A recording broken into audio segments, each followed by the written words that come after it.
Hello, good morning, buenos dias, magandang umaga, mga pogi at magaganda kong kaibigan.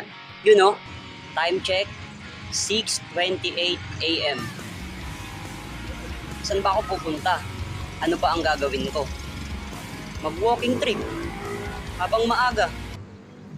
Kasi alam mo yun, yung tipong gigising ka ng maaga tapos maglalakad-lakad ka. Ang sarap nun, lalo na kapag, alam mo yun, yung malamig na hangin, dumampi sa balat mo. Diba ang presko? Ang sarap sa pakiramdam. Lalo na siguro yung mga bandang alas 5 ng umaga.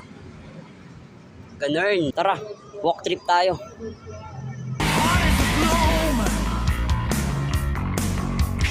Up through the stony ground, there's no room,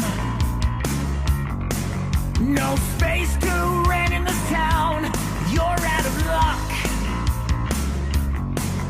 and the reason that you have to care, the traffic is stuck,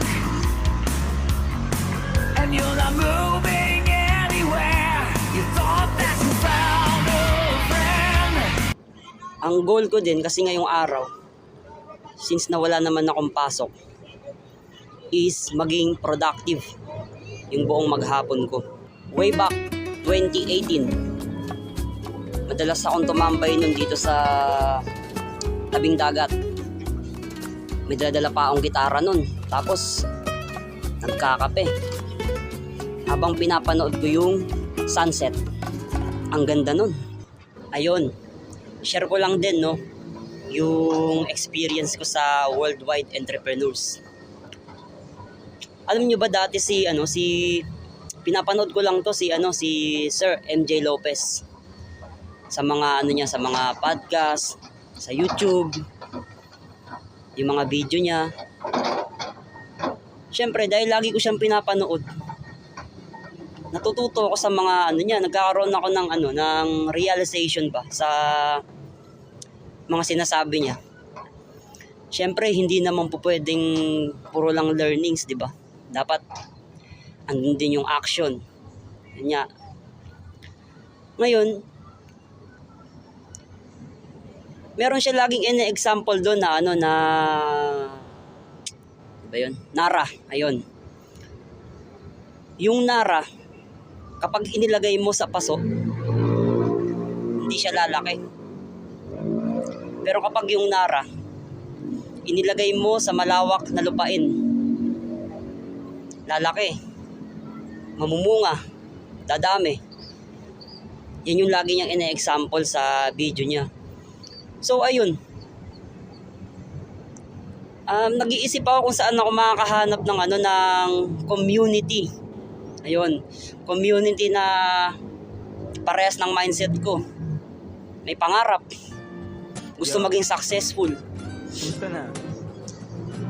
At yun nga, nakita ko yun dito sa Worldwide Entrepreneurs.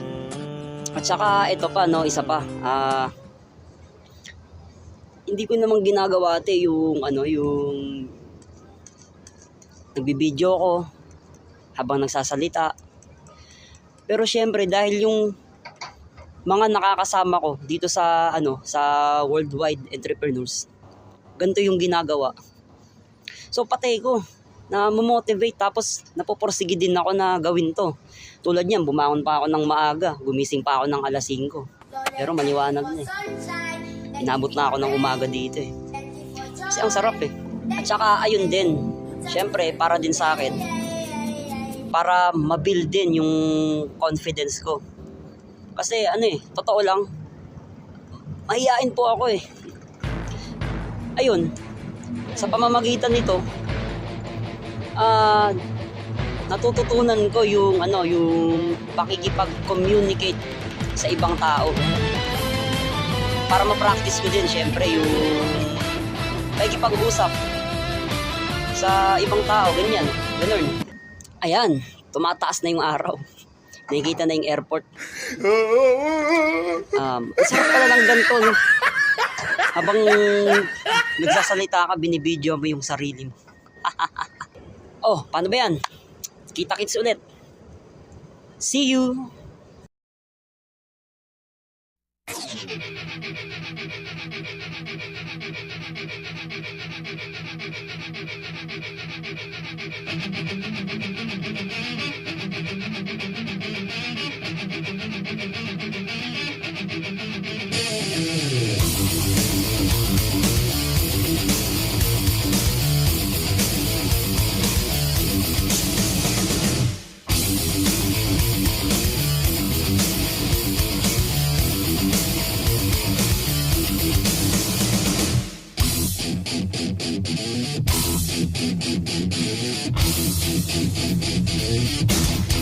Oh,